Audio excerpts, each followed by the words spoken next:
Is it possible to spawn an entity in our reality just by using your mind? A created thought form, a sentient being that can have free will, not just live in your mind, but live outside of it. So when doing research for these videos, there's one common thing that I come across all the time, and that is the power of the human mind. For example, does magic work because the practitioner practicing the magic believes that it is going to work?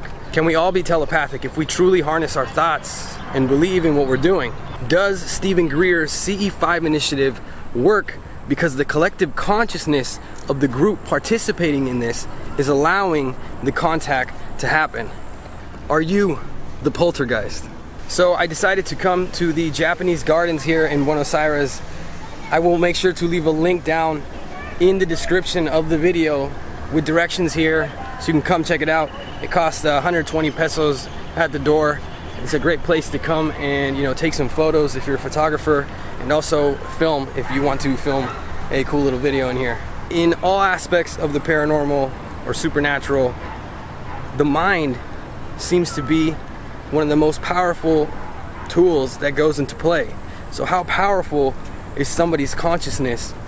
The human that made the wheel had to think of the wheel first, and his thought became a reality. Now, to create something physical, you need to use physical tools or physical labor. That's the difference with creating something metaphysically. Tibetan Buddhism and Indian Buddhism both discuss in ancient texts and doctrines the idea of a tulpa, or the creation of a thought form.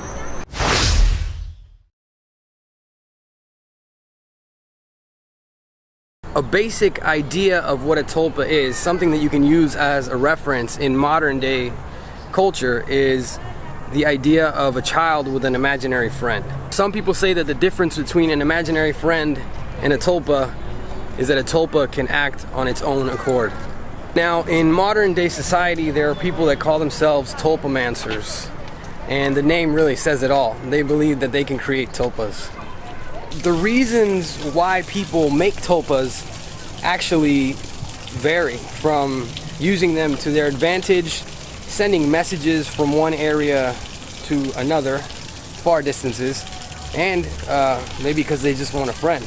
You may be saying to yourself, if you're seeing something that no one else can see, obviously you're hallucinating, and you may be suffering from a mental disorder. I did watch some videos online where tulpamancers actually broke down the difference between what they do and people suffering from mental illness. Now, honestly, in the world of the unexplained, the strange, and the paranormal, it is sad to see how society commonly and often labels people as mentally ill. Now, just because you can't explain something or somebody is experiencing something that doesn't seem logical doesn't automatically mean they are mentally ill. The important thing here is to think of how tulpas and that concept of a thought form ties into the rest of the paranormal. How powerful are your thoughts?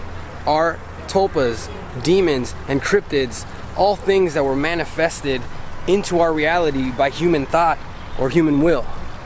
I mean, in a way we did. We created all these ideas of cryptids and demons and magic. We defined them. We wrote down stories about them. We drew pictures of them. We're discussing the idea right now. So you watching this now, me making this video, our collective consciousness could be affecting the reality around us at this very moment. So how powerful is thought?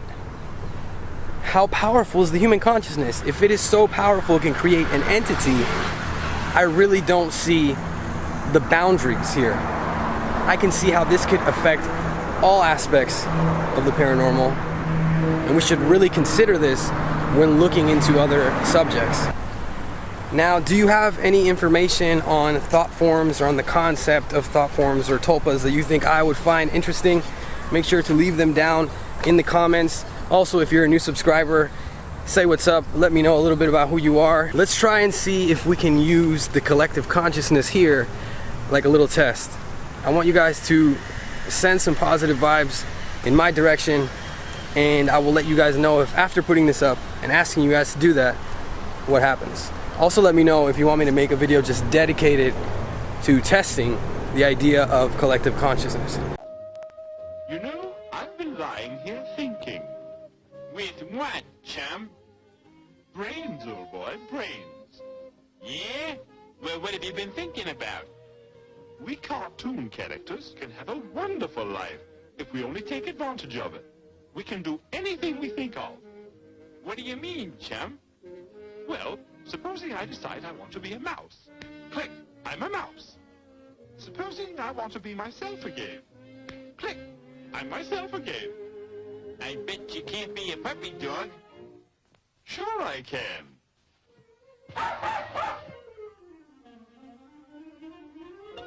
Say, that's marvelous.